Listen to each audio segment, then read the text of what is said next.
Anything could be said and it wouldn't really matter. I could say there's no doer, there's a doer. This is it, this is not it. Life is good, life is bad. Anything could be said, and what difference does it make? That sound disappears and means nothing.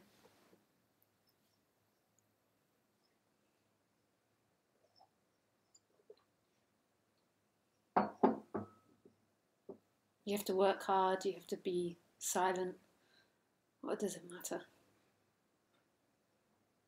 It matters to the person that thinks by intellectually understanding or by doing something it's going to have a better life.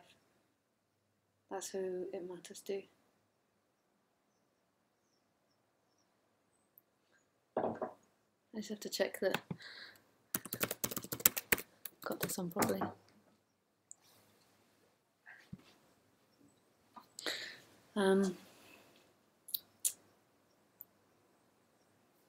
It matters to somebody that thinks that intellectual concepts will give you something. It matters to somebody that lives in an intellectual world that imagines himself as somebody and something moving through time, and that it means something. What does it matter what any person says about this subject?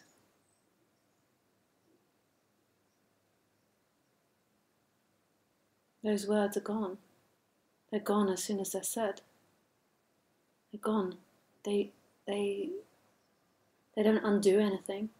If they did, then I could type out the words and give them to people. I know I have. I've produced a book.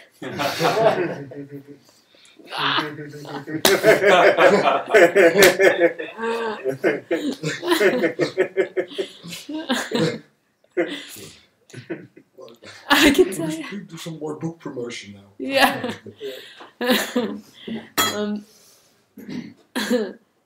You could type them out and you could just read them every day, but we all know that wouldn't make any difference, just to type out a set of words and reread them every day. It's just that if we don't put it down to the intellectual knowledge, then what's the point of us being here? If we don't put it down to some form of communication, verbal communication and understanding, then what's the point of coming and learning it? What's the point of being here?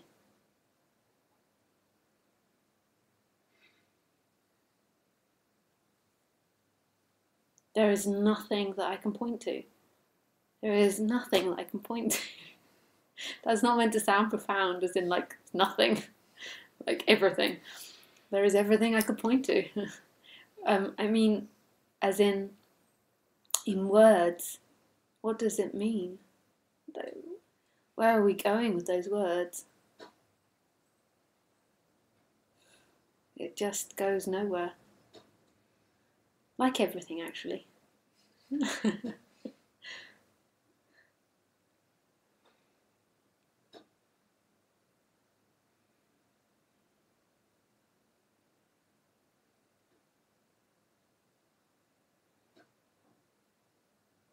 Some people say it's about getting right intellectual understanding, and once you get right intellectual understanding, then everything drops away.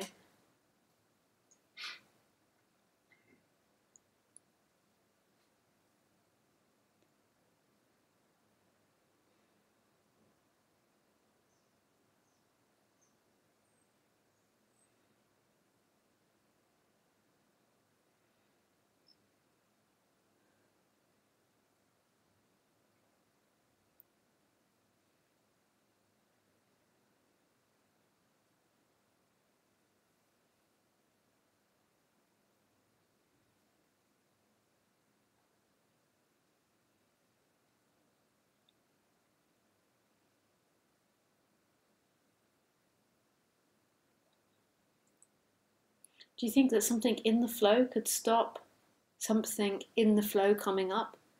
So these words could stop the appearance of the illusion coming up? But how could they do that? How could they grab onto the illusion and stop it?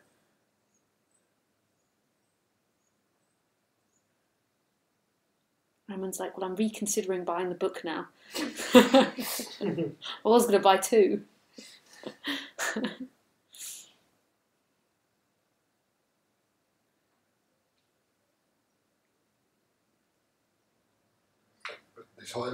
This whole game has to be played out, yeah, with the end result of realizing that there was never any doer and or anybody, yeah.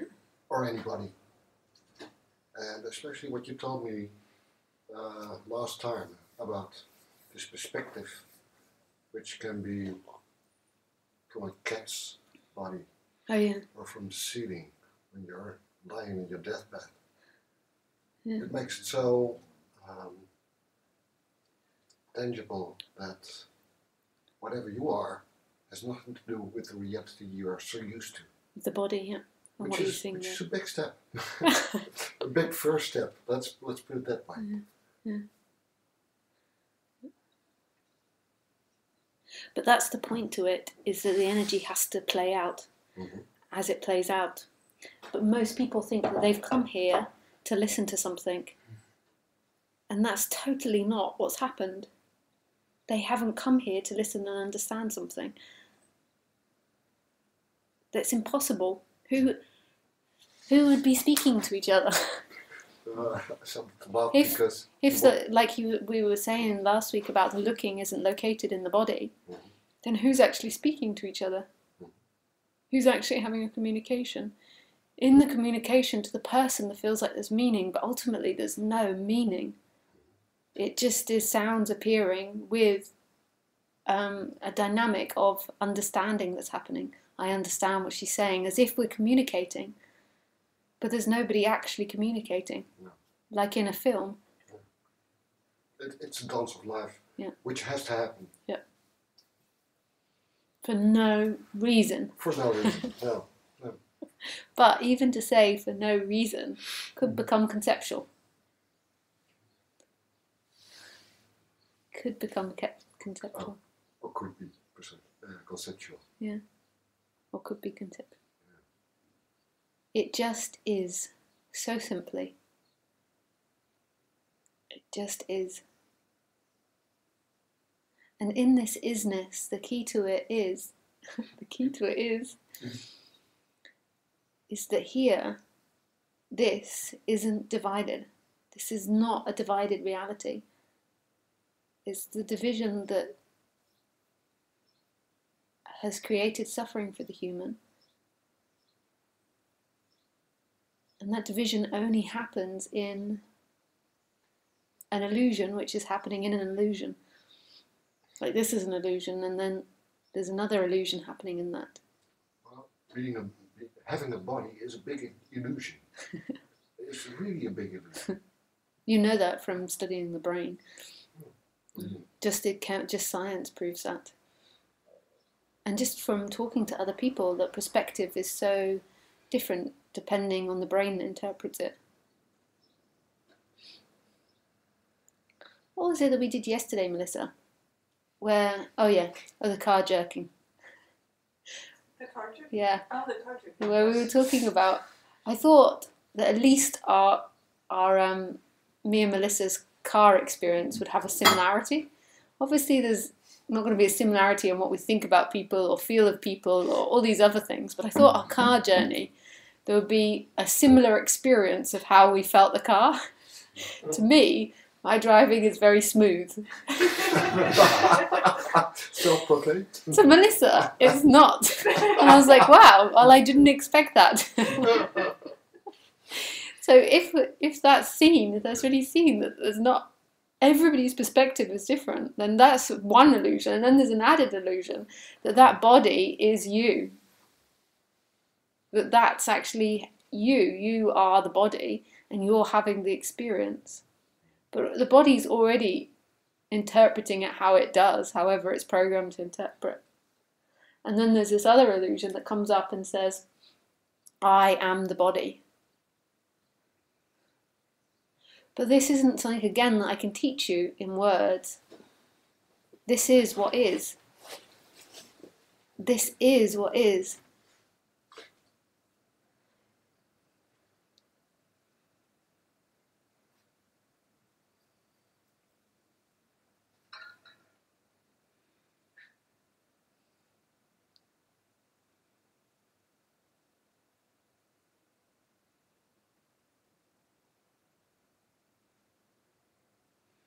Who does that wind happen for? The light? Who experiences it?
Oh, that's the wind.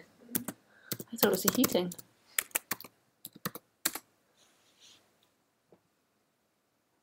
Hey, Laura. Hi, Lisa. Hi, Ingo and Isabel. So, guys, if you want to... Hi, Arja. If anybody wants to call on Skype, just call or send a message and I'll call you back.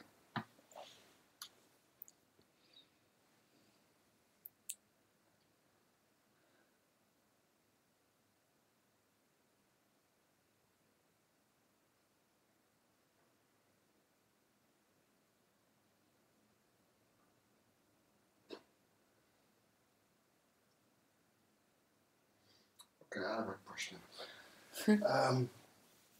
Once said that your way of speaking is a combination of Advaita and Zen.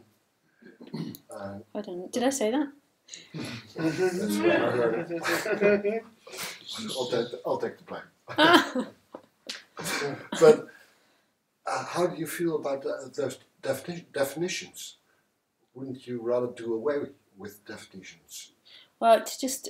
Actually, I don't really know what I talk about, but it just is convenient to say that. So when you go somewhere, people are like, what's your talk on? You're like, non-duality? Yeah. But that fits, not two-ness. Yeah. Why not? Is it still useful to use a definition like that? It's easy for me. When you have to create a poster or an advertisement for somebody, Okay. that's an easy way to say it. Because there used to be so many traditions, all with their own way of approaching the subject. Yeah. Are we moving beyond definitions? Well, I mean, yeah. I wouldn't know how to define what you're talking about. No. It doesn't really matter to me, but maybe it doesn't matter at all. No, it doesn't. Either people are attracted or not. It doesn't really matter. But it's convenient to say that. Then there's some reference point for advertisement. It's only for advertisement. If you say, I'm doing a talk.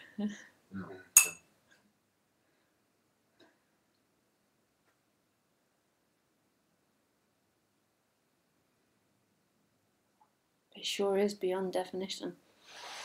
Sorry? It really is beyond definition. Yeah. Yeah. Well, I feel definition narrows it down and limits you in your freedom of expression, I think. For me? Well, from my perspective, I mean, Oh, I don't who feel cares that. But I don't feel what that. way you express yourself? It just comes out. It just comes out. So Yeah. I don't feel limited. It just comes out. And I don't really know what I'm going to say. There's not an idea or it's like that. Yeah. Even whatever I call it, doesn't really matter. I had a teacher before I met you, and there were so many times that I really didn't understand what he was talking about, but it didn't give a shit. It just worked. That was fine for me. So in that way, I don't really need a definition. But is a definition a hindrance or is it useful? But it's a sign. There's not even, life doesn't even exist like that, of hindrance and non-hindrance. There is just energy at play. It's hindrance to somebody that thinks they know something about life. It's convenient for a speaker to say this is a hindrance because then you've got more control over your students. to define it like that. It's just energy acting its way out. If you say, oh, that's a hindrance, or this is a hindrance, then it's easier to be able to guide them out of the hindrance. This is simply a play of energy, and who you are is not the body, but the energy that's playing, and the energy is not of anything. It's not like coming from a human brain. It's undefinable what it comes from, and it's everything simultaneously. That's it. So anything like hindrance, but at the same time, I can also see why a speaker would say that in a non-controlling way. And it's not even bad if a speaker is playing the game of control. It doesn't even happen like that. Like there's nobody that can have control over you if there's just one energy playing out. But it just is easier for a speaker to go down that line and say, you have a hindrance. The Buddhists always used to tell me I had sloth. And what? Sloth and hang on. Torpor. Sloth and torpor, which is laziness. Actually, what's torpor? Sloth is laziness. Right. Torpor's like dopiness. Body that doesn't move or react quickly. They were so right. Yes. Yeah, and they used to say that was a hindrance. Like, and I had to fight it and be something else. I had to fight my sloth and torpor and be something else. So they used to make me put my head in an ice bucket. But you see, I don't even see that as wrong. It's like that was the perfect play of energy at that moment in time, was putting the head in the ice bucket and then going back to meditating in the middle of winter and then having to go out again. Like it's not even them an external then, it's all yourself. It's like a dream at night. Can there be anything bad in a dream? Can there be anything... There can be the appearance of something bad, but it's not really bad. It's all made up of dream energy. And the energy's got to do something. If it's going to express, it's got to express something.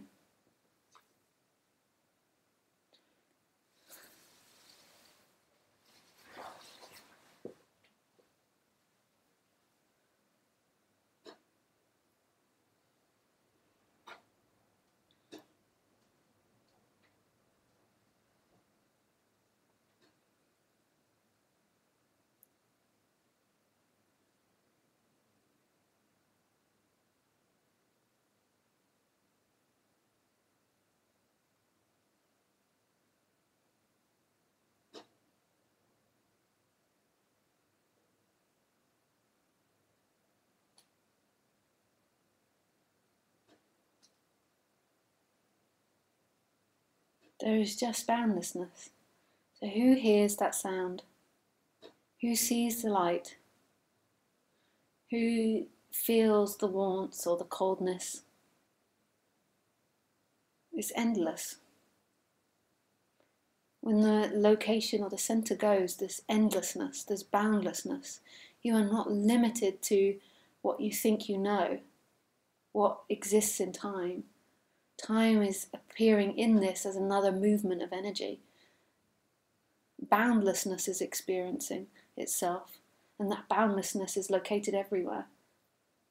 It's experiencing itself in so many different ways, in the appearance of the character with habits and dynamics. It's experiencing itself as the light, as the room, as the flowers, as the poppies. No, that's called a tulip. The Dutch national Yeah. flower. From Turkey. From Turkey.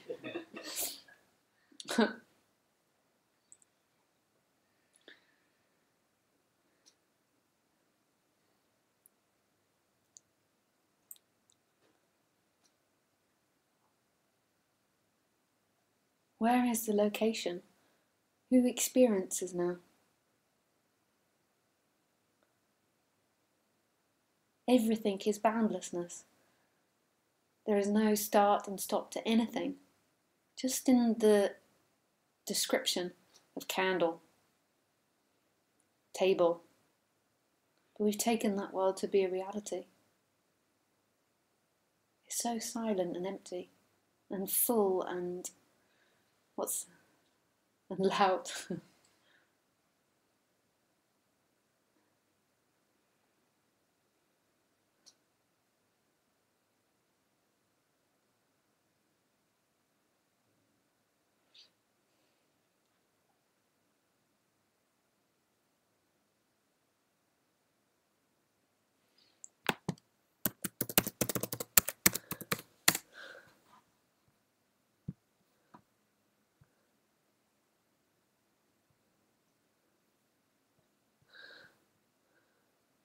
I've forgotten this guy's name. Everyone always has funny Skype names.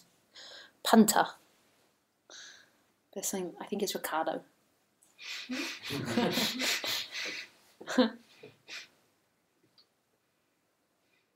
Hello? Hello? Hi, Lisa. Hi. Thank you for calling. My pleasure. Is this Ricardo? Yes. Do you hear me well? You're a little quiet.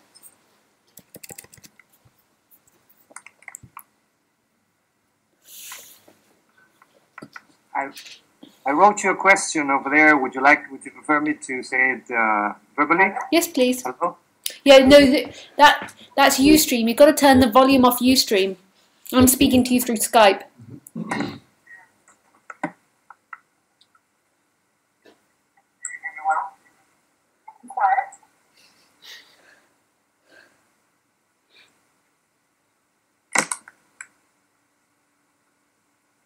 Okay, I reduced over there the Ustream volume. Do you hear me well now? Yeah.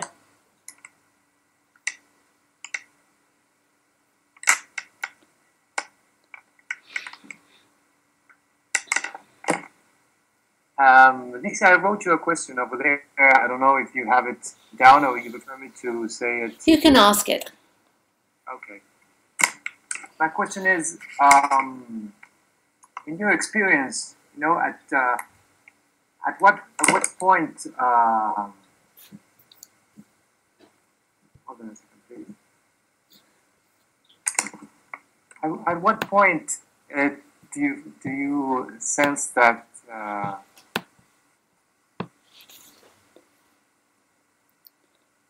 isness happens to kind of falls asleep and thinks and No, it's not. Isness never falls asleep.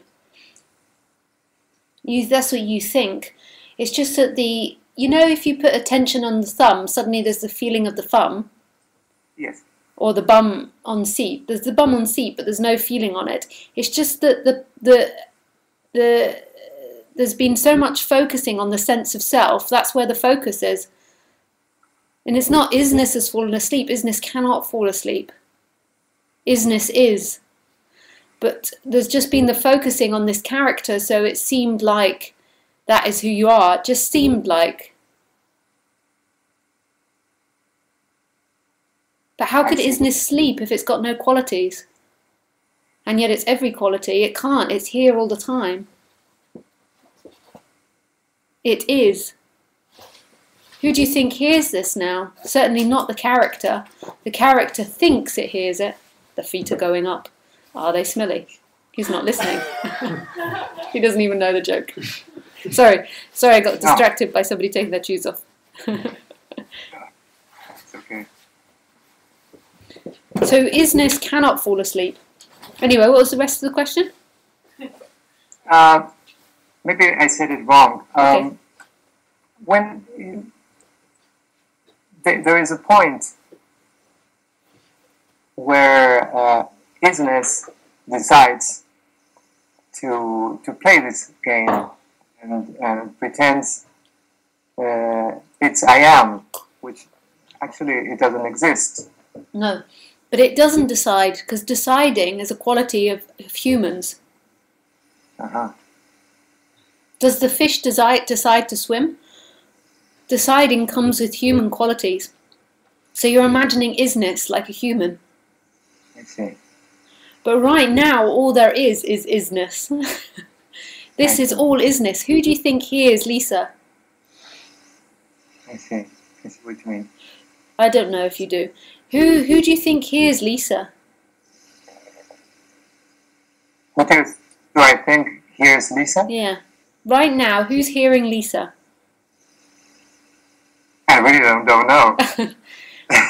I really don't There know. is hearing happening in everything. It's this boundlessness, but the character keeps thinking it's it. So the character keeps thinking that, or the illusion, or the separate self keeps, the focus is on that, so the separate self interprets of I'm listening, I hear her, I'm sitting here. But it's not that there's anybody actually deluded. There is isness, and in isness there is the play of this separate person happening.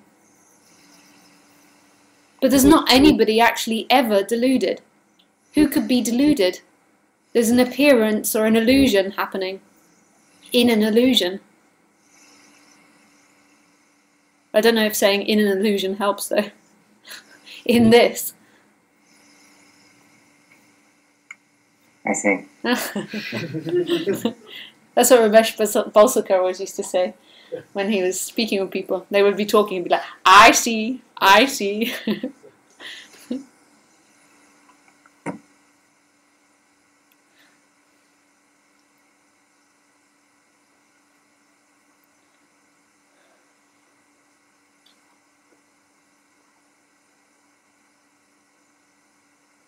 So this happens for no reason, but also for a reason. What's the reason? But and for the sake of enjoying, for the sake of celebrating, maybe. Isness has no quality, so how could it enjoy? Only the character can enjoy or not enjoy. But who's then enjoying and watching through this body-mind mechanism? That's the question. This is why when you said I understand, it's like you're seeing aliveness as human quality, because you're looking at it through the person. The isness has no human quality. The isness is everything. It has every human quality in the sense that it creates everything, but isness is nothing. So to say that isness is enjoying it is to personify it.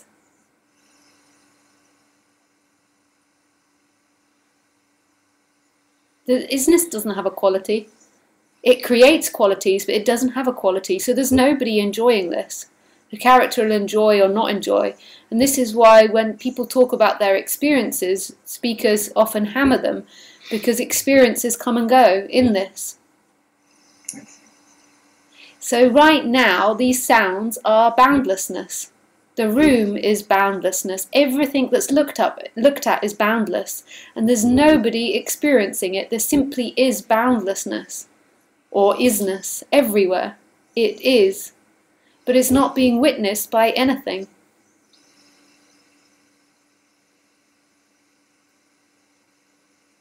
what would be witnessing?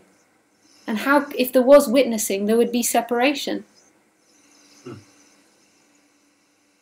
But isn't the knower witnessing? How? At all? No. No. There is no knower. There is creation happening. There is energy happening.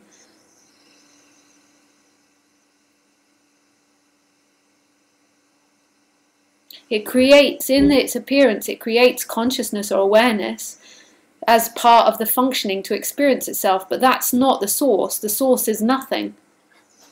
This is so beautiful. This is total non-separation. So everything that is.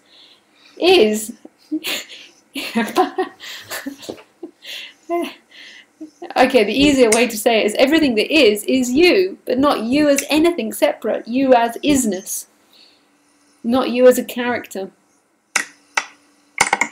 But the person tries to look at this, and the person will never see it, because the person is another appearance in isness, just like consciousness or awareness.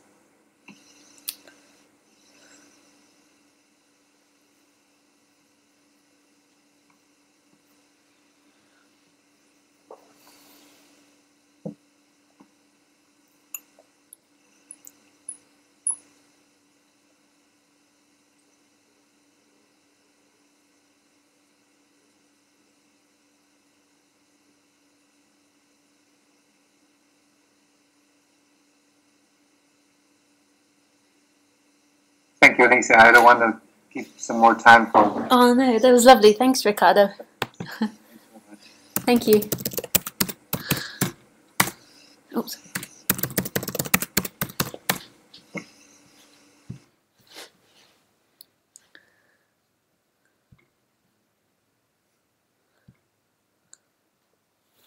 Does anybody here have any questions? Or shall I go on to another virtual person?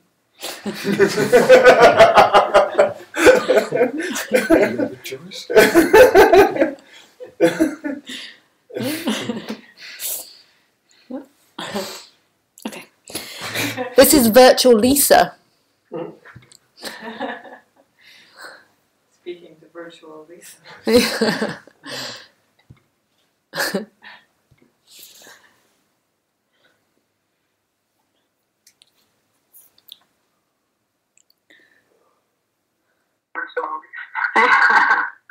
Hey, Lisa. Hi. I'm slightly behind, so that was most of a bit of a surprise call. Yeah. And the adverts had just stopped as well. Oh, right. You see my video on. I can't see you, but it's, No. Yeah, I can see you. Have we spoken before? Sorry? Have we spoken before? I recognise you. Yeah, from Brighton. Okay. I met you in Brighton. No, you spoke to me and we talked about Brighton a bit. Oh, I see. Tea drinking, I think. Yeah, I just wanted to run a few things by you. I'm finding that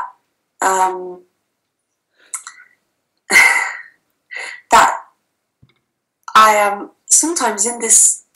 I can't even say the words properly. That there's this isness, and it is, and there is no direction. There is no point of reference, and then the mind attacks me really full on. So is that a mechanism just of the mind to somehow stop me? Or when I'm saying it sounds ridiculous because I know that is seen as well. Yeah. Well, it's not really seen. It's appearing, but who sees it? Yes, the person wants to exist. The separate self wants to exist, not because it's like we've got to fight the ego or there's any big dramatic story about it. It's just like a plant that grows that's trying to survive. It's the same with the illusion of self. The illusion of self is set up to seek and to be something and to be someone. It's not set up to to just drop off and die. Nothing is. It's set up to grow to its fullest. So it's not even attacking you, though. There's not somebody that's waking up. It's just appearance that's happening in boundlessness of some illusion coming and going. The illusion of a separate self dissipating and then coming back stronger. But it's designed to do that. It's designed to be something, to seek, to look, and to find problems and to understand them. Even the understanding of this problem is only by the person that wants to solve it and get somewhere. Can only be by the person. Otherwise it would just be. There would be no interest in it. There would be no interest in fixing it. It would just be interest in fixing practicality, because the person never exists. So the one that's asking you the question is the same one? Well, it's the same illusion. I just took a drink, so it's the same illusion. But I mean, there's not really it's the same illusion. The person's it can only be the person that's interested in getting somewhere else than this, even to enlightenment, even to non-person. Otherwise, there would just be this. It can only be that person that's interested in it. So, but that's playing out, that energy's appearing, and it's still absolute boundlessness. It's just that energy is so strong and there's so much focus in it that it feels like that person is actually existing and having a separate experience. But it's always boundlessness. Who's hearing this now?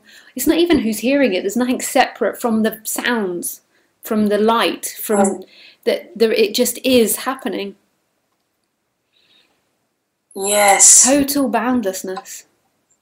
And then in that, something comes in and says, okay, I'm hearing this. And energetically, it gives that experience.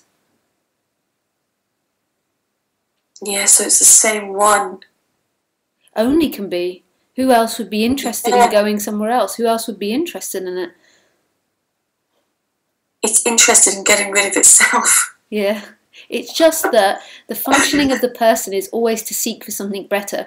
So as soon as it learns about enlightenment or anything like that, it then sets out the mission to get something better than this on its little mission. Packs its little pack back and off it goes. And in this, it's like the appearance of the person wants to work it out. Yeah, yeah. But that's what it's wanted to do for everything. It finds the problem. If it didn't find the problem, then it wouldn't have anywhere to go. So it wants to find the problem, and the problem now it thinks is itself. So it finds the problem of itself, the discomfort, and maybe tries to sit in it or stay in it in order to do something and go somewhere. But there's never anywhere to go. There is simply what is happening, which is crazy what's happening. It's such a bizarre thing that all this is appearing. And it's making itself believe it's me, that there's a me. Yeah, yeah. That's who you are. But really, who you are is the sound of this voice, is the light, is the room, is everything, which is nothing. And sometimes when like now, the mind will come in and go, but it's like, it's so boring. Yeah. I mean, look at the bills on the floor, and Yeah. it will try to make something of it. Yeah, it will try and make a problem. Yeah, of everything. Yeah. In order to survive, it'll. Yeah. And so, in this instance, there is no problems. It's not even worth me saying. I just watch it happen because Well, it's the worth, to look at it like it's not even worth, is to already look at it abstractly. It's just that those words either appear or don't. And then they're gone again. And then there's the light and the whatever else is appearing. And then another thought comes up and says, you've got to do this about it. And then that thought disappears. And then it says, this isn't enough. And then that thought disappears. And then it says, this is enough, and then that thought disappears. And all the time, it's same boundlessness. The same, this is still not two people, this is still the divided reality, not somebody listening to this, not somebody with a problem. There is experiencing happening, and in the experiencing is this illusion, which is totally perfect in its own right. It's just the illusion always comes up with a problem.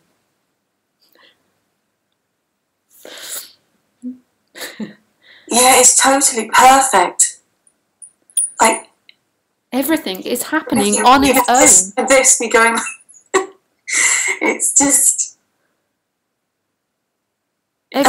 Sometimes there's the illusion that I'm looking out of my eyes, but that's just all part of the happening, isn't it? Yep. That's just. And then that thought's gone, and then there's no eyes and no looking, and there's just what is. And then it comes back and says, "No, I'm here," and then that's the experience.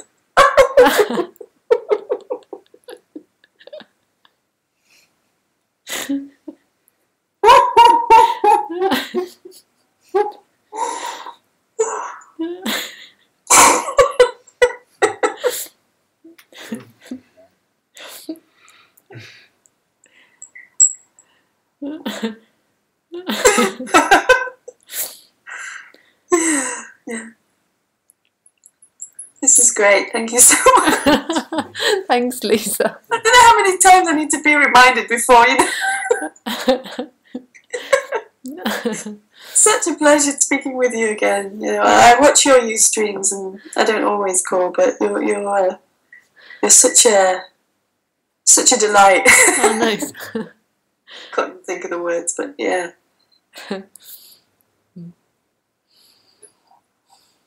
Yeah, I really enjoy that you just say it as it is, you know. But from here, there's no sense of that. From here, it's just tack, tack, tack, tack, tack, tack, tack. And then the other, there's no seeing of Lisa. You can hear the sounds, but that's about it.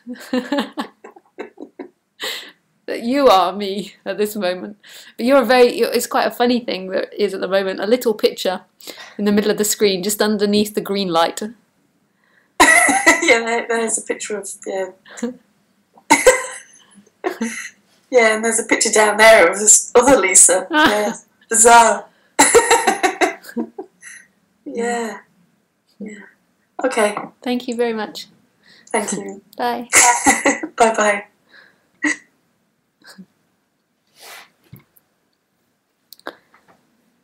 Hey, Roland! This is Roland from yesterday. Melissa said hello too. I think it's Roland from yesterday. Cologne, yes. We enjoyed the chocolates in the car. And I found the little Buddha stuck to the chocolate as well. It was very sweet. Okay, actually, before I call Bradley... Sorry guys, I just have to go to the toilet.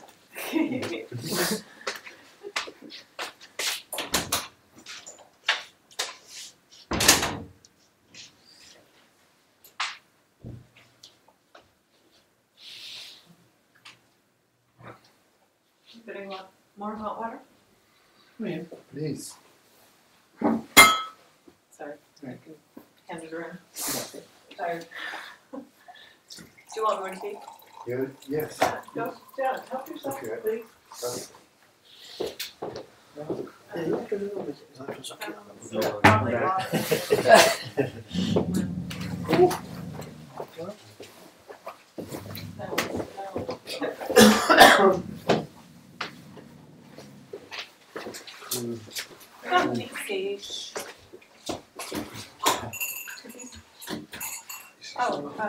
It'll be noisy.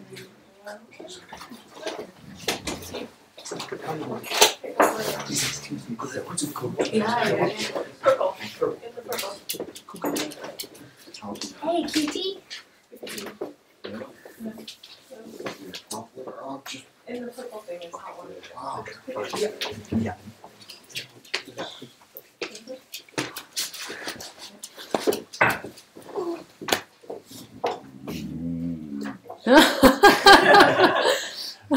She's not, just in case, I don't know if I've told you guys, she's not going to just suddenly jump on you and bite you. She's never ever bitten anyone. Because I know sometimes when I've had friends' dogs that growl at you, you're always like, oh, you can imagine. She just tries to freak you out. It's like a the psychological thing.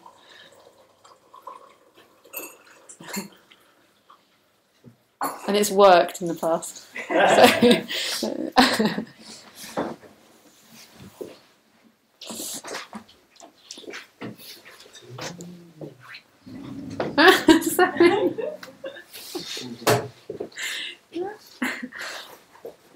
So, me laughing doesn't help. That validates her.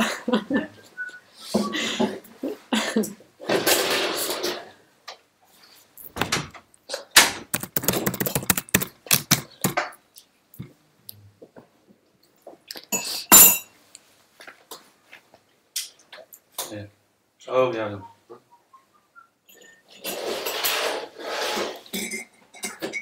Hey, Petra.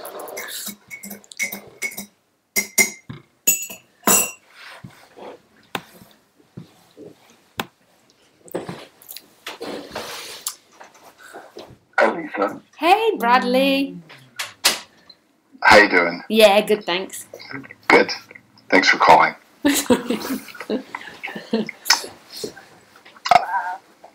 I don't have a specific. I can see you walking along. I actually sat down in Central Park. Is the audio too loud with No, folks it's and whatnot? perfect. Is it all right? Perfect. Yeah. So I don't have a question per se, and I just heard you say to someone else that experiences often need to be, for lack of a quote, shot down by the teacher, because all experiences come and go. Yeah. And may I tell you one experience that please? But I might be sitting here. You can't see, getting my machine gun out, like. Please do. That would be fine. And now here comes some vehicles. Sorry about that. So probably even 2 weeks ago, I might have said that this was some sort of proof or a barometer, or I'm waking up or this and that. But I'm not going to tell you that, because I would clearly expect that to be shot down. Yeah. And I was on a holiday, and I was hanging out with my father last week, and I've had this deep resentment towards him for many years, chip on my shoulder, and he's 82 and old and scared and all this kind of stuff. And I just had an experience last week and it was such a relief, that I was sitting with him, and I didn't need to, there was not a need to change it, and the resentment, there was not resentment there, and he told the same stories that he tells, and he said the same things that even 5 months ago were making me go out of my mind, and it was just really sweet to see him. But this is the side effect. Yes. This is the side effect. If the person focuses too much on this, it will re-identify with it, and then it will become annoyed if it doesn't have that reaction again. This is the side effect. It's not all neurosis or all conditioning will go, but a lot of it will really relax, more than likely, as the person stops claiming to be someone, and there's not so much focus and energy going into that illusion. But seeing it is irrelevant you can't describe that as liberation, even though that's often a side effect. And I know the question will come, well, why not? That's a mighty fine thing to be able to describe, to not be so neurotic with other people. But it's because the person will identify with it. There will be a new identification that comes, and it will go into, this is who I am now. It's the same with, often in awakening, lots of bliss and pleasure comes as well, and then the person identifies with that. There is nothing in which you are, and yet there is everything happening, and everything comes and goes. Everything. Ah. No. I can see your face. Right. Yeah. You're like, I promise also, I promise you that I wasn't going to say, well, why not? oh, Because, yeah.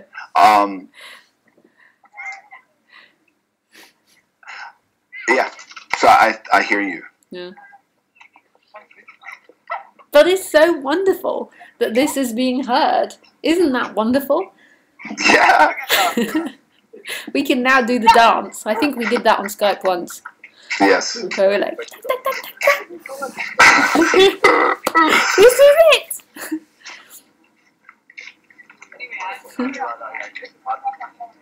Total love affair. It was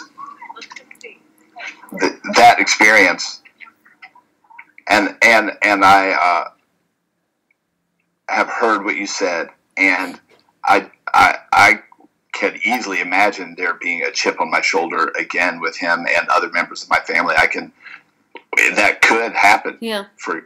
And that doesn't equal liberation or not. There could be a chip on the shoulder with nobody experiencing it. Right. It's just that often these things there's less energy that goes into them. But I can name people in which there's nobody and they're sparky bastards. Did you say snarky? Sparky. Oh, sparky. Like cool. Like very argumentative.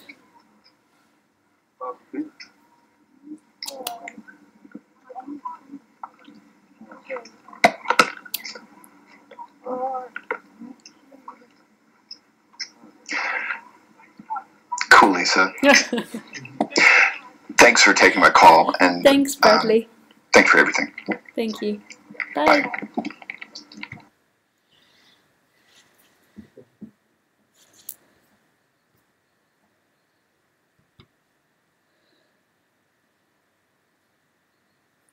Hi, Renate. Hello. Know this. Know this.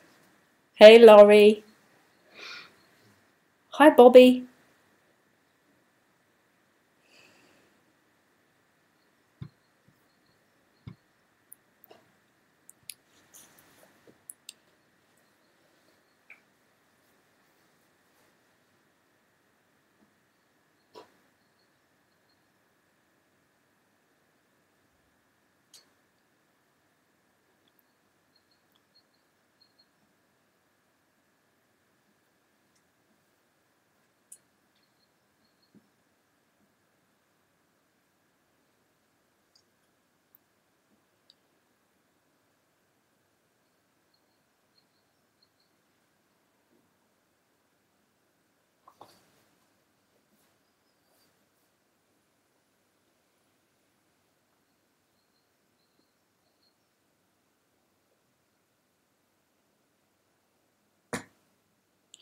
Maybe this should get I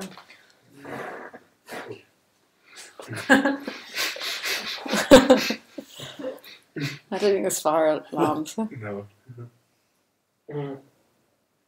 Actually, I think that might be one. We'll see if it works. Lisa, a question on expectation. Yeah. That's because there was an experience 7 years ago, but can it be that that there is you can be difference in being contracted or not, or less contracted, and then if there's a experience, the contraction goes like this, so then it's really great. But in the period after that, maybe the contraction gets lessened, so that the difference when there is another experience or whatever is smaller, so it's not less noticed, and you glide or something into it, hardly noticing that anything. Yeah. Yeah. Yeah, Mesh Bolsaka said that last time he didn't even notice the shift. It wasn't even noticed. But the thing is also then you've got a question of the person that's interested in this. Yeah. Also, like, I mean, like, who's watching a linear experience? You know what I mean? It's always a story. Yeah. Who's interested? But this isn't.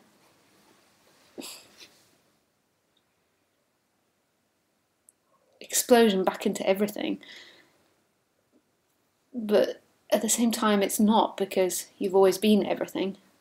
So it's like, it's not like there was ever really that contraction there. Poof, that's strong.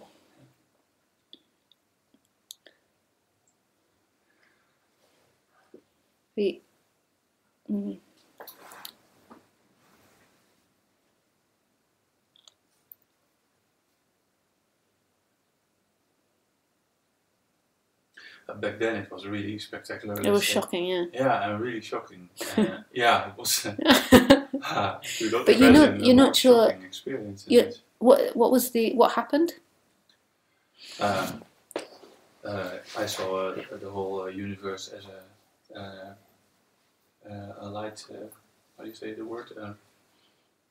Holographic light show, let's say, including me and everything, and that there is no ground under the ground, let's say, that if you would grab a hole, then it would start existing by grabbing the hole.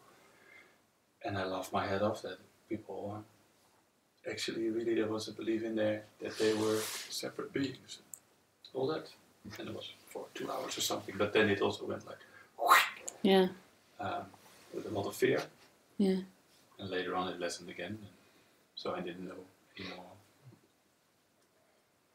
But it can be, of course, an expectation then.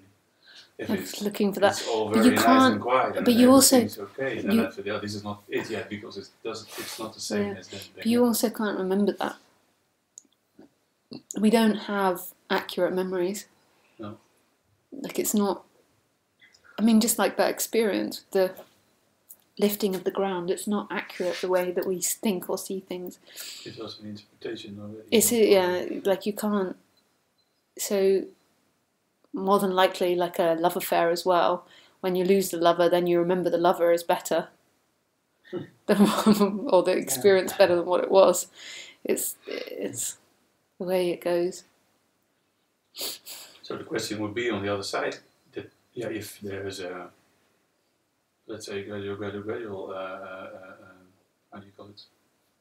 That the contraction lessens, and then it's hardly noticed maybe. You say, you walk through life and you look back and you say, oh yeah, that for quite some time, and I don't know since when. I don't remember recalling being. Because we can't remember self anyway. We can't remember the last moment or what was. And the less and less the energy is getting focused on that, like the person that moves in time, there's just not so much interest in the comparison. The comparison's relevant for social and fun, but there's not so much pushing into seeing yourself in a time-bound thing, so you wouldn't be looking at yourself as to what you were and what you are now and whether it expanded or not expanded. Yeah. It just is. But Isness can't see itself. It can only see itself in relevance to what it was. Like Isness, like the person only sees itself in comparison to what it was, like less contracted. But right now, there is no person, there just simply is that Isness. So it's so irrelevant, the comparison. Yeah, it is really an addition to what is. Yeah. But it's also relevant for communication, and there's relevance to it. And for us to be able to talk about it.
Hey, Broly.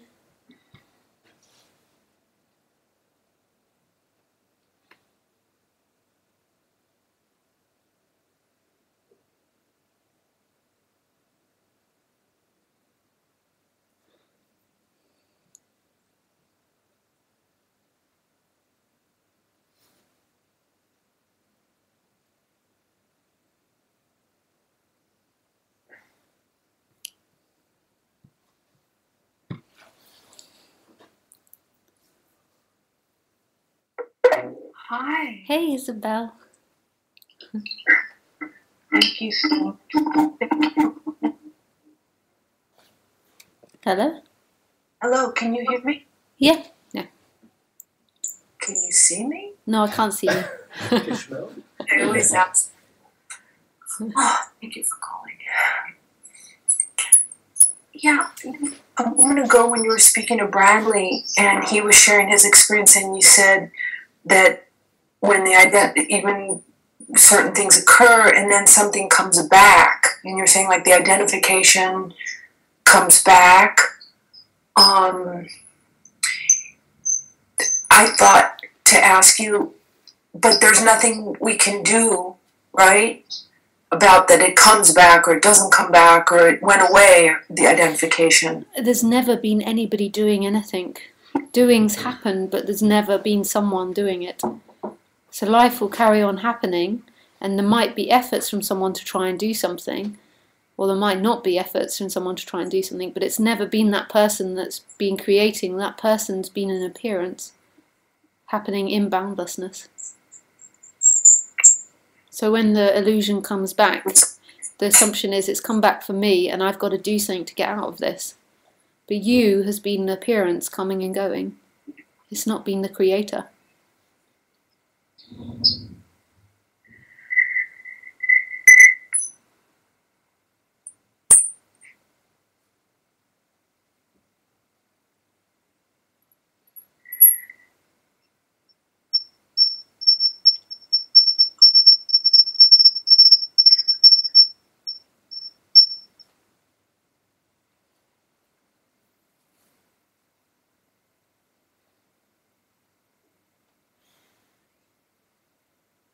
Not been the creator. It's No. not been. So is there a creator? No. But it's certainly not the person. The person thinks it does things. The person thinks it scratches its head or decides to get up or decides to have dinner. There's an appearance of decisions happening, but there's nobody deciding.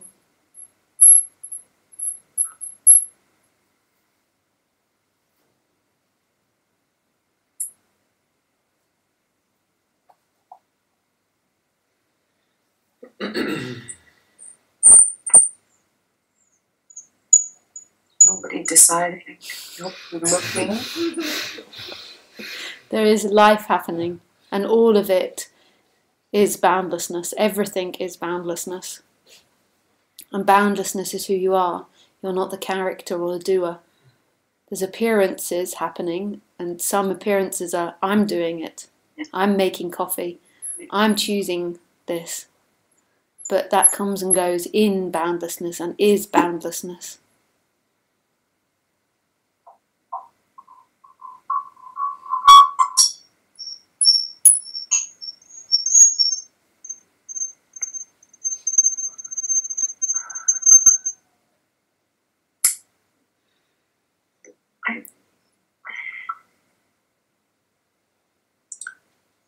Desires, the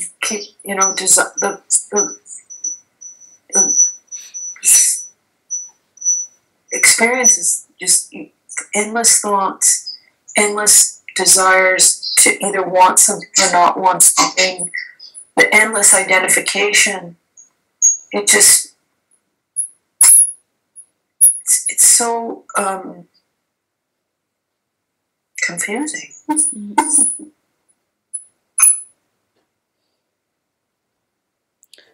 There's been so much energy put into achieving, and achieving being completion. You will get there and you will complete. So it's like one of those toys that you wind up, and then they run across the floor like tick tick tick tick tick tick.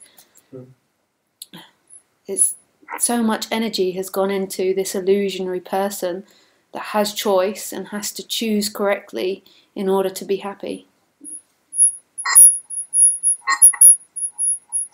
And it's running after an endless goal, because pleasure comes and goes, all experiences come and go. So even though it might have high pleasures, that will go. So it's an impossible game it plays. But that's never been you. That person that's coming and going and has desires and loses desires and gets things and doesn't get things is an appearance in boundlessness. And there's no more you than the light, than the room, than the warmth, than the birds singing.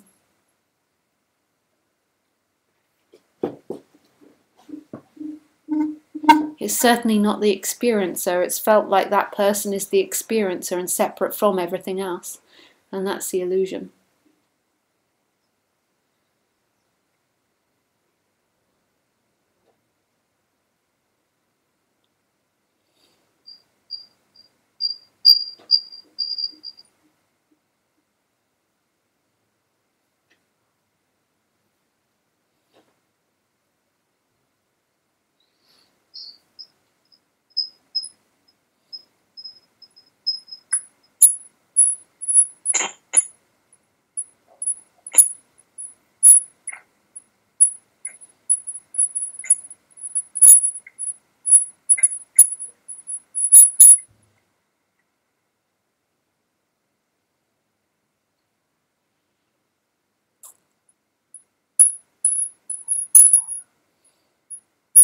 So, like, if one starts to tune into this perspective of these teachings, it does seem like it has an effect of. But that's only in the assumption of you are the person. Who else would it affect? If you are boundlessness, who's there to affect? You aren't the person. The person might be getting less neurotic and less bound to the pains and the pleasures. But that's not who you are. Waking up is the movement from being that limitation to everything.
Thanks, Isabel. Nice to speak to you again.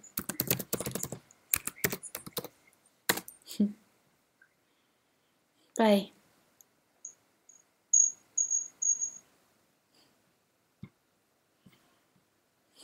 Hey, Phyllis.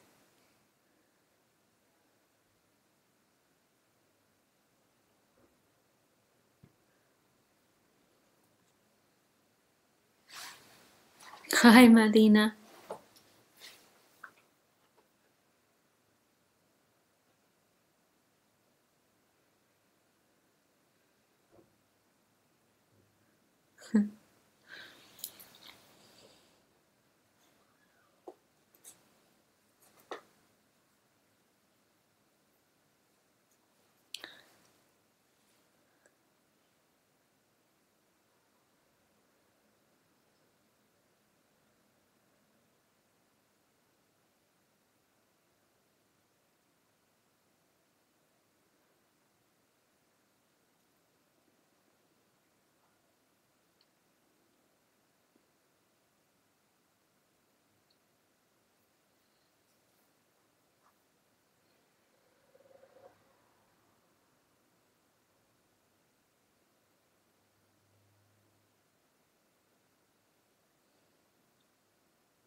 So relaxing here.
Lisa? Yeah. I don't know whether it's a question or just telling. I mean, I came here also with the idea asking something, and now listening to you, it seems so. What can I ask? You know, you immediately tell me that I'm not. Yeah. I mean, but that's only disappointing if you feel Yeah. like there's something else that's wanted. And that's totally okay. The illusion does that. It always makes it feel like this isn't enough and you need something else. But the freedom is never in something else. So I can't tell you anything to lead you anywhere. It's not about the person getting something. But that's often what happens in these talks. is that yeah. brains go- Okay, and if you say it's not about this, is there something what it is about? this.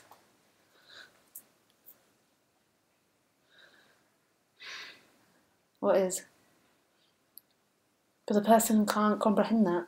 Yeah. The person can only comprehend time. And getting something in time. But that's never been a reality. This has always been. This, what is. It's always what is. And that's everything that's ever looked for. Just the person's looking for it in limitations, in objects, in knowledge, in ideas, in concepts.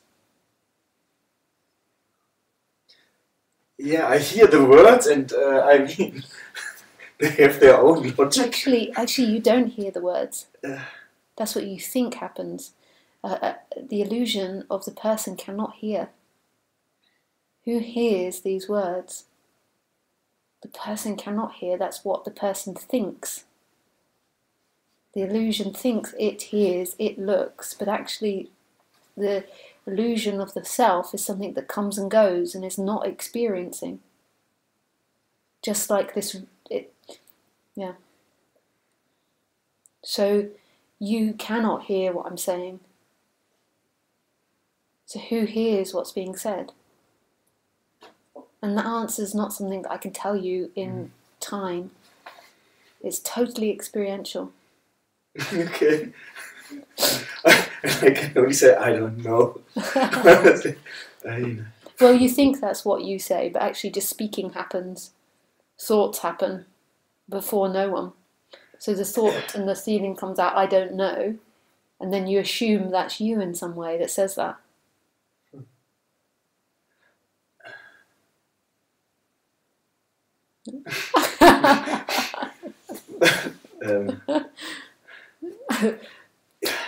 You see, also what I ask myself now in this moment, also who then has perhaps wants to say something, stops.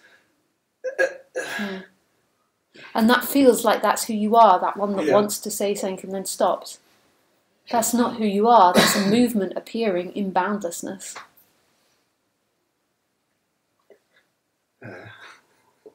That's not who you are, that conversation happening. It wasn't there when the baby was born or when it was 2, 3, 4, 5, 6.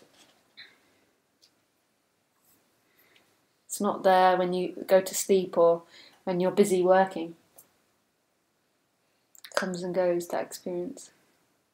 But what always is this. Always this. No matter what, it's this. Okay, yeah.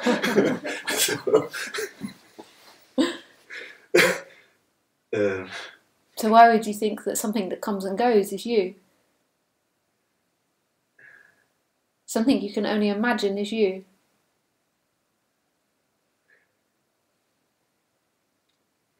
but I've only a big but. Yeah. Yeah, of course, that's what the person's saying. The person's like, hang on, hang on. Me. Me! Yeah. Me. Yeah, the person has a butt. Yeah. Okay.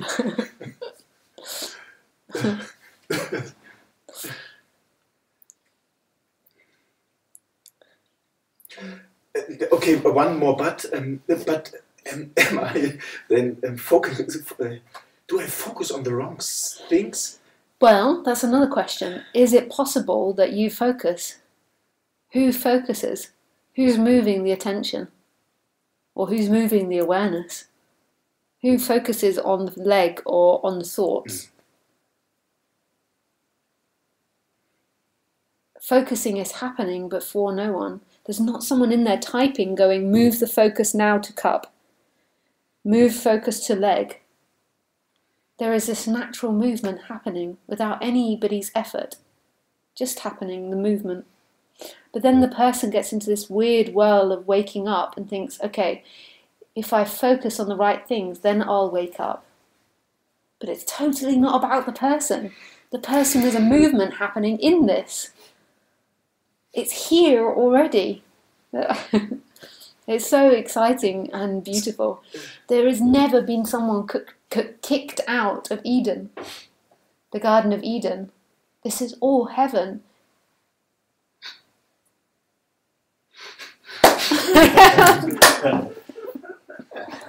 What a subject.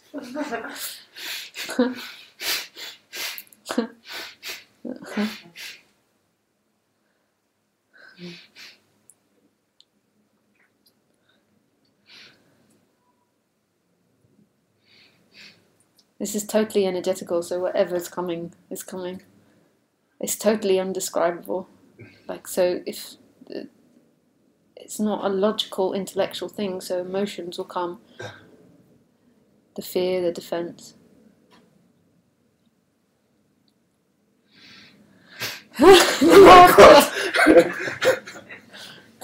the not being able to find some position to sit.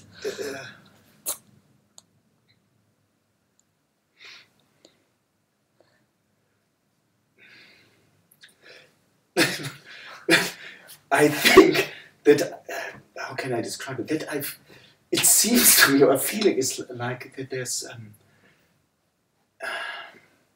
so much resistance.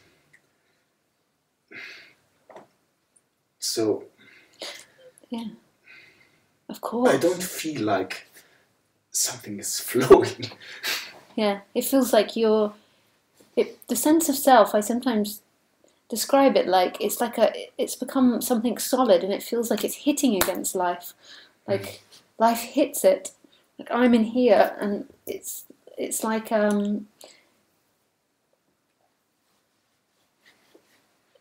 it's become hard in some way, like or position. And the way that it functions, the sense of self, is to find a problem and then to look for something better. So it's focused on finding the problem. And of course that's going to be uncomfortable because it's always looking for what the problem is in any situation. And it's trying to fix it. So it's like its world is about problems. What can I do? It's like looking at what the problem is and then how to go about avoiding that. Which is really natural that occurred because the movement of the body is to move towards pleasure and avoid pain, but the person takes on as this huge responsibility that getting to the right pleasure is my happiness. So the way that the sense of self is set up is to always see a problem and to always try and fix that problem, and it gets highs when it fixes it and it's exciting when it fixes it. But the illusion maintains that the fixing it will be a permanent state and will give me completion. And that's not true. You never get to the end of fixing. And it's not even when the sense of self, there's always going to be that movement towards pleasure. So there's always going to be fixing the environment, but it's going to stop being an existential or personal thing. It's just a practical thing. Could be personal to an extent, but it stops being who you are. And you won't find anything in that. That's just the flow of life.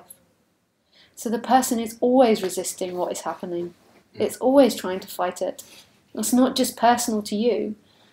And this subject, it might resist it even more than everything else, but it's the way humans are wired. And if you look around at your friends, you'll notice that they're all complaining, and not necessarily these guys, but they're all complaining about their situations. Most people are wanting something better than what they have. Because they always feel incomplete.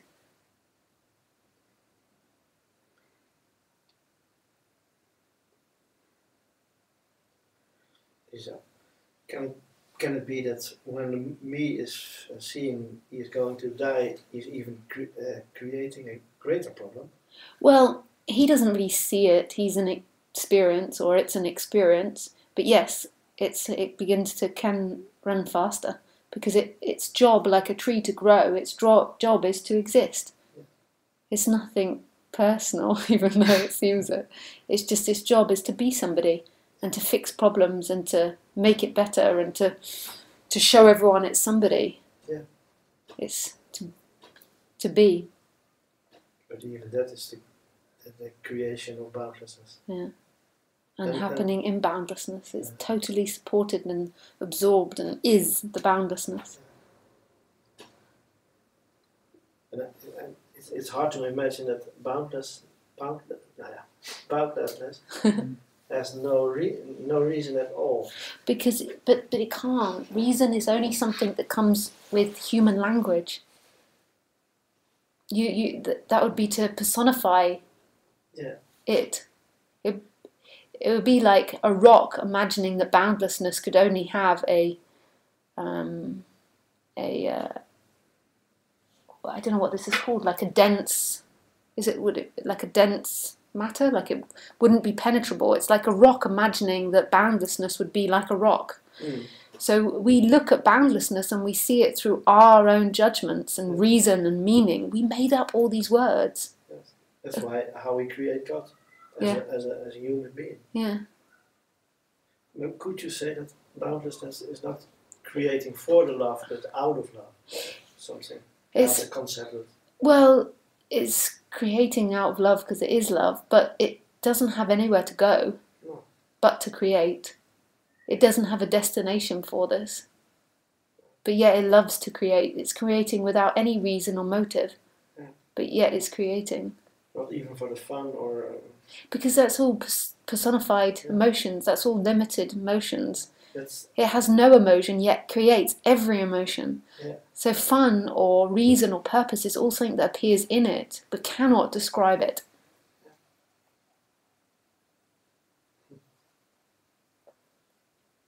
That's hard to imagine, because they only can think in emotions. In words, yeah.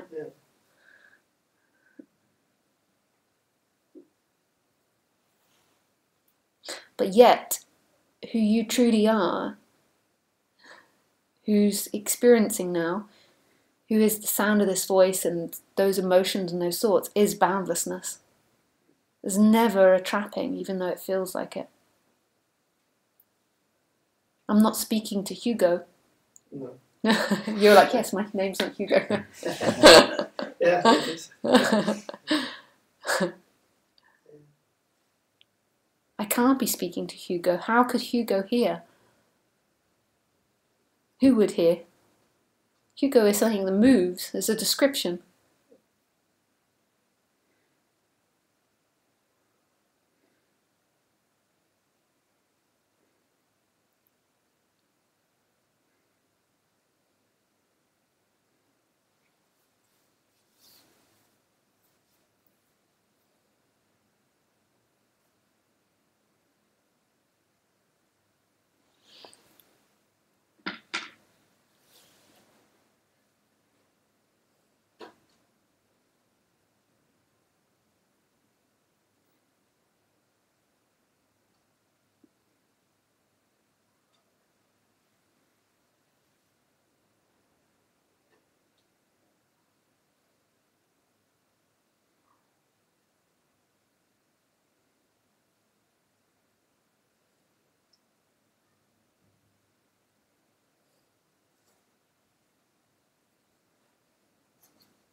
Hi, Matt.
Hey, no, Harry.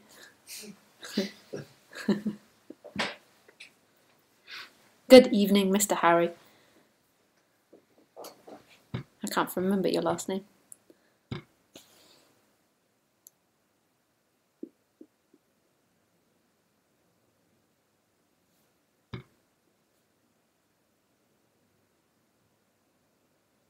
Bye, Ricardo.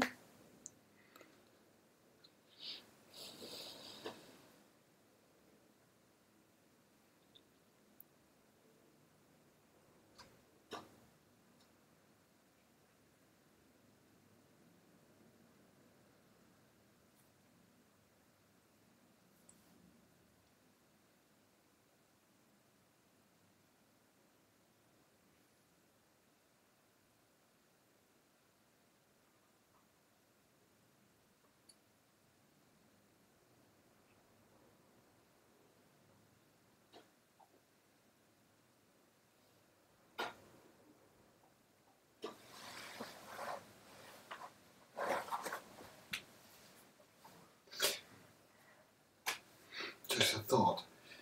Is there any reason for this game of hide and seek? It's been going on for centuries. The Upanishads go back, I don't know how long. So it's been going on for a long, long time. And why does it seems like a natural phenomenon that has to take place. No. Yeah. Well, I just posed a question. I didn't ask. Didn't expect an a answer. reply. But,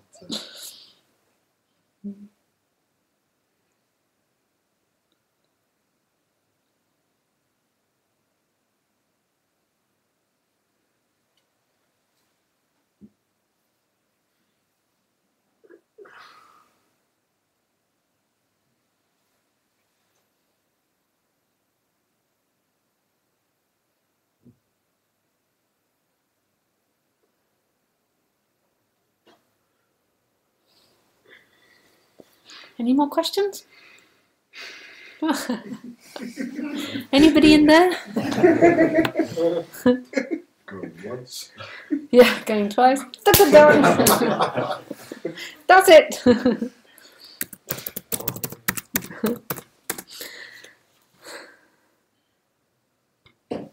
Well, thanks. Oh, we got one. Just on the bell. Hey. Hey, Deepak. That's a very accurate drawing of you. Really... Sorry, hold on a sec. Yeah, hold on a sec, because I've got you on Ustream as well as Skype. Okay. Hold on a sec. Okay. Okay. Yeah, how's it going? Yeah, good, thanks. That drawing, the drawing of you really captures the spirit of the Deepak body. Yeah. It doesn't look like you, but it catches the spirit. The spirit. Yeah, especially I think the nose actually captures my spirit really well, doesn't it? The little glasses. Yeah, it was done by one of my students. I think he's 10 years old. Oh, it's really cute. Yeah. Yeah. Yeah. How you doing? Yeah, good, thank you. How are you? Good. Yeah, I'm good. I'm good. Yeah, was a bit wobbly a couple of days ago, but yeah, back to good. Yeah, and yeah, no, just I was just listening in, and yeah, it was a bit quiet for a bit, so I thought I'll yeah, destroy the silence. And then there's nothing to say. We'll destroy the silence, then we'll... Yeah. Go on. No, there's nothing. I have nothing to say. Yeah, well, don't know that I have either. Well, if someone calls in while I'm saying nothing, then yeah, you can just pick up that call. Okay, there's Fakir that wants to call. He's whereabouts are you in the moment? You're in India? Yeah, I'm in India. I'm in Bangalore. In Bangalore. Fakir is somewhere in Pakistan. I don't know the names. So, okay, just neighbouring country. Up the road. Yeah. Up the road. Okay, well, nice to say hello, Deepak. Yeah, thanks, Lisa. You take care. Oh yeah, I'll be listening in for a bit. All right, ciao. Bye. Okay, there's two more.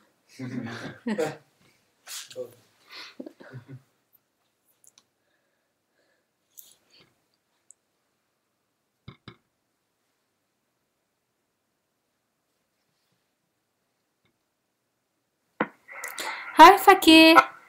Hi, Lisa. Hello. Hi. Okay, let me switch off the Ustream. Yeah. Hi, Lisa. Can you hear me? Yeah, I can hear you, Fakir. Okay. So. Oh. Yes, that's fine now. When you said that, is there anyone else to call? So I, thought to call, but then Deepak called at that time. But Deepak had nothing to say. Okay. I just wanted to, share with you, or I want to ask that right now, or you can say in these days, after I started calling you, it's like the focus shift towards thoughts, and the me energy claim those thoughts, and it starts like the suffering arises, but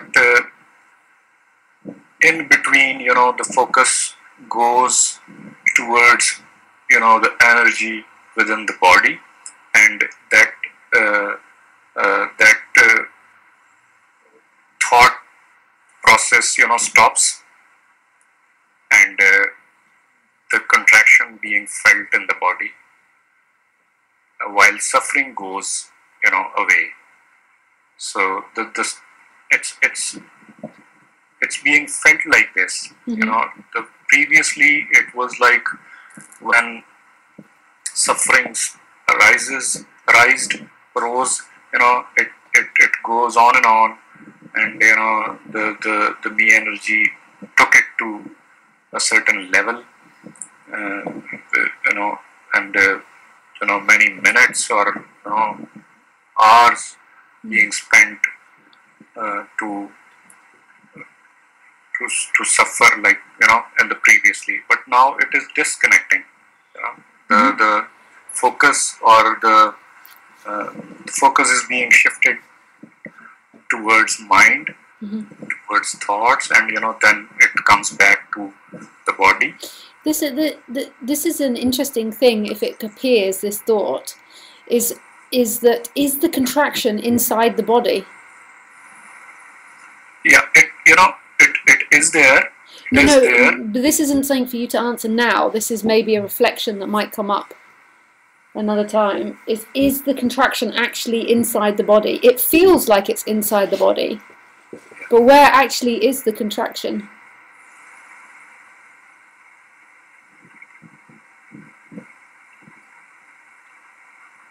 Yeah, but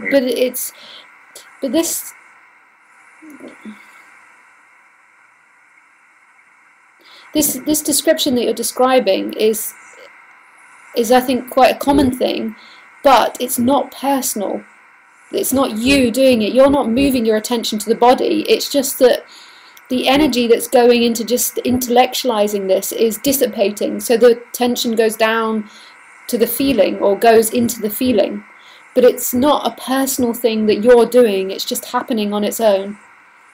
So it's not like you've got to make sure that happens or you're doing it. It's just the energy shifting from just staying in the mental worry or the mental anxiety or the mental words. It's moving from that illusionary contraction, that sense of not feeling enough, that feels like it's inside the body and feels like who you are and who the experiencer is. But it's actually that contraction is happening everywhere, but I can't convince you of that. It's not actually happening inside somebody's body. But this might come up later as another exploration. But it's not your exploration. It happens on its own.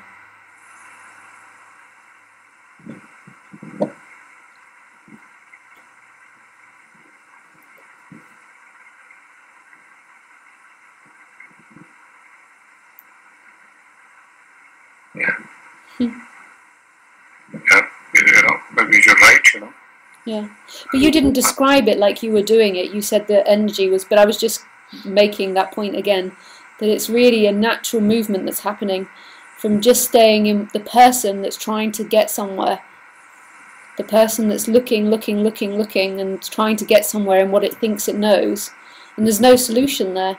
Really, there's this tight energy, and this tight energy is desperately trying to escape an imagined reality. But actually, the next thing is that tight energy doesn't exist. That contraction is actually happening everywhere in the biggest space, if that's the right word. It's happening in boundlessness. There's actually contraction everywhere, or no contraction, you could say. But it feels like there is this tight energy of you that's not enough, and then there's this movement trying to get out of that, like a hamster ball, trying to get out of that. And now there's this movement happening from the hamster ball to the feeling of not enough, and then it will be seen that that feeling of contraction and not enough is actually in absolute love. It's the beloved. It's happening as this. But it feels like it, but this is the next thing that will happen.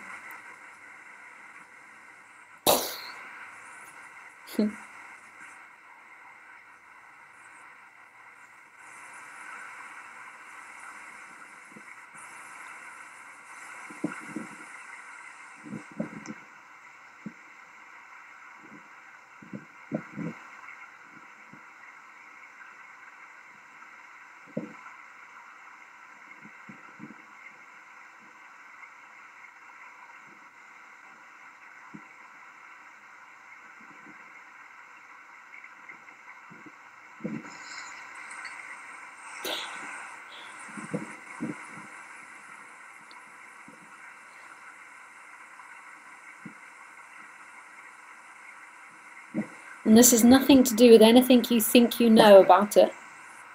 This is happening all on its own. You are not the doer, you is an appearance that runs and goes on and off and on and off. The journey out of home is free and the journey home is free. Both you don't have to pay for.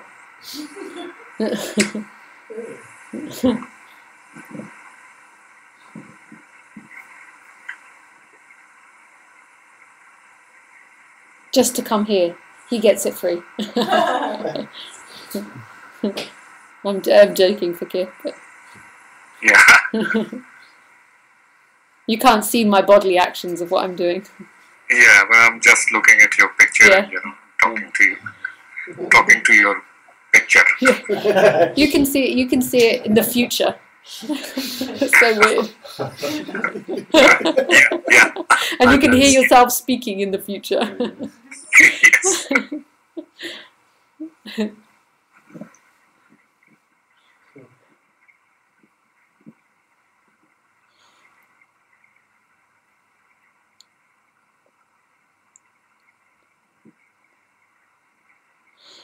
All humans move, most humans, not every human's identified, but all humans move from that place of contraction.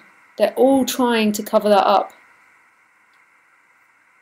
When the murderer murders, when the friend nags, or the wife nags, or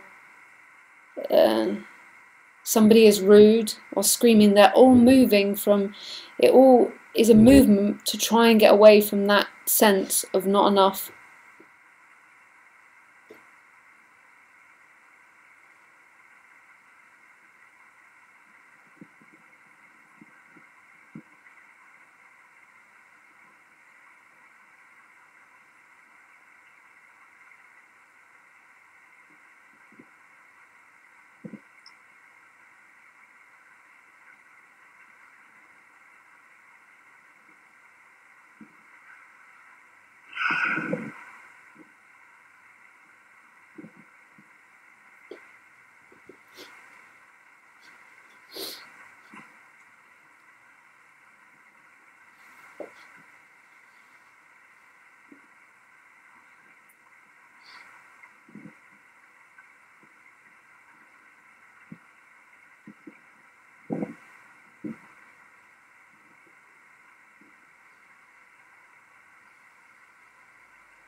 You hear me? Yeah, I can hear you. Okay.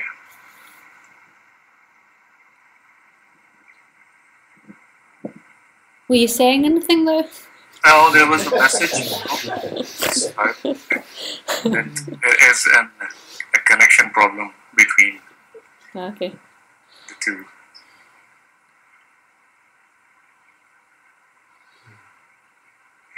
Are you going to close this? This, do we have the time, or you have to close it? Well.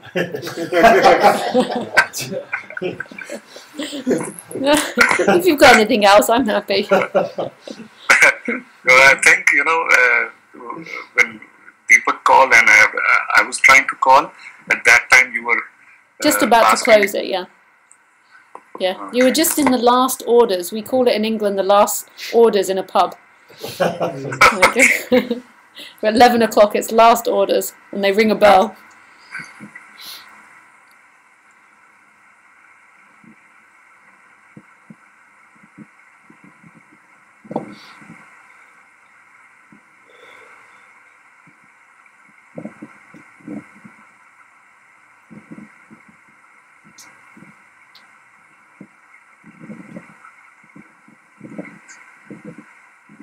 sometimes it feels like a dream, but most of the time it feels real. For example, right now, it's like a dream. It's like a dream. Everyone's laughing because you say it as if that's the abnormal. Most of the time it feels like a dream. But everyone else is like, yeah. Oh, most of the time it feels real. Oh, I got confused.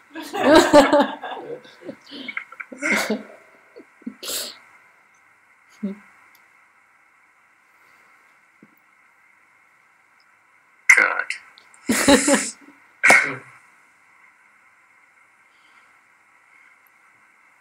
Sometimes, for example, right now, it's like a joke, the life, the like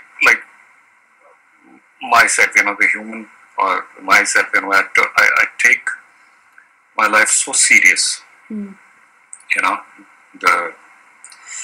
planning, and even I'm planning about my daughter, that what, how to,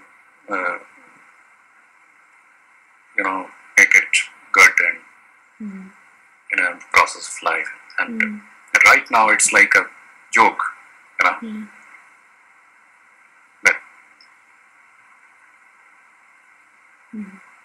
because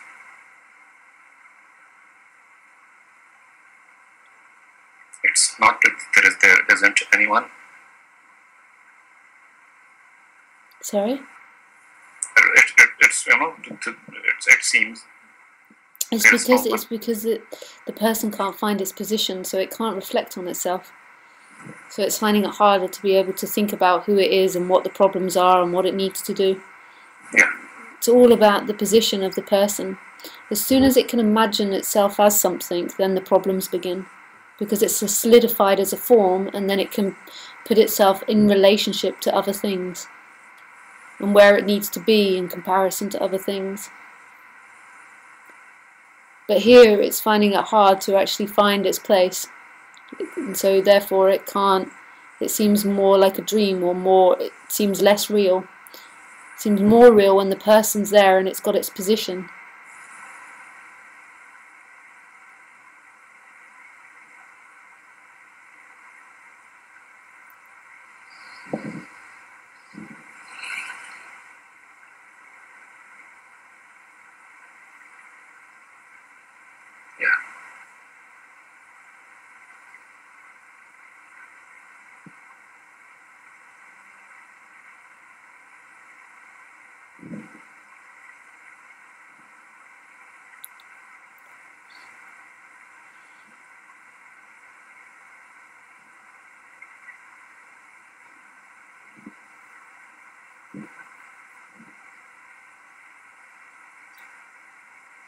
And you were talking about, the position,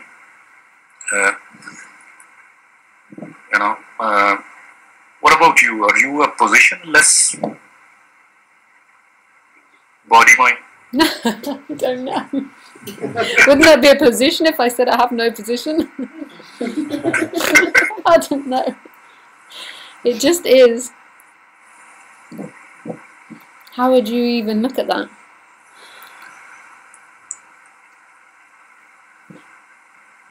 Because right now it's for me it's they're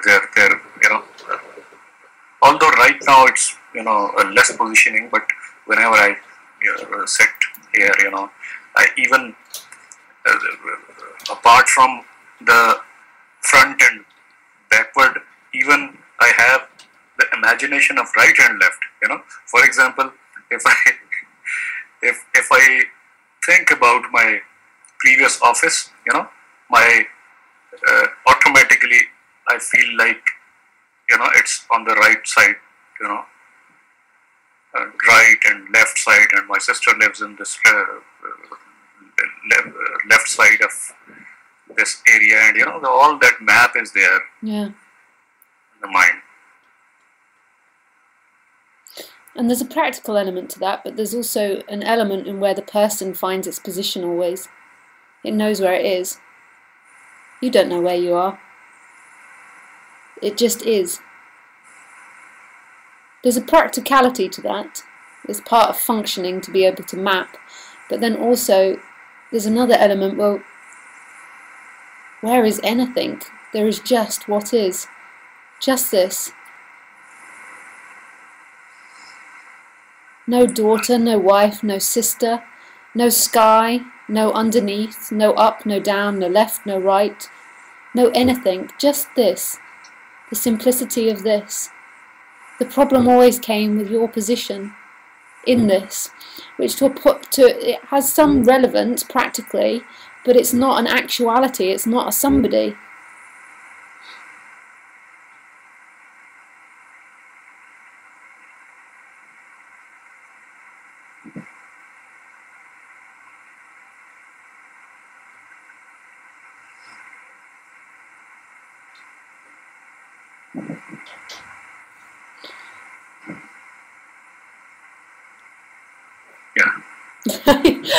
I like it, Fakir, how you there's always like a, maybe it's a time delay with the Skype, there's always like a time, 10 seconds or 15 seconds, and then yes, it's like there's a giving in, but it takes apparently some time. Yes. It's not a time delay, actually. It's not a time delay. It's not a time delay. It's not a time delay.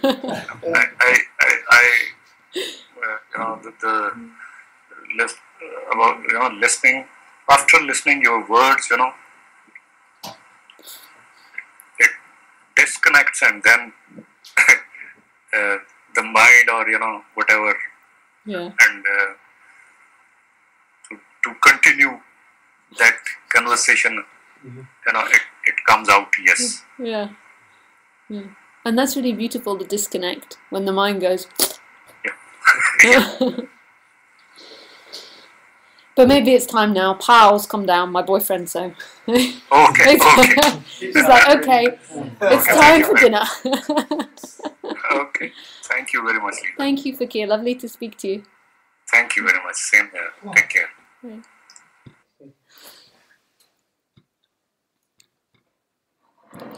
So thanks, guys, on Ustream. Oh, has the head been cut off the whole session? Most probably.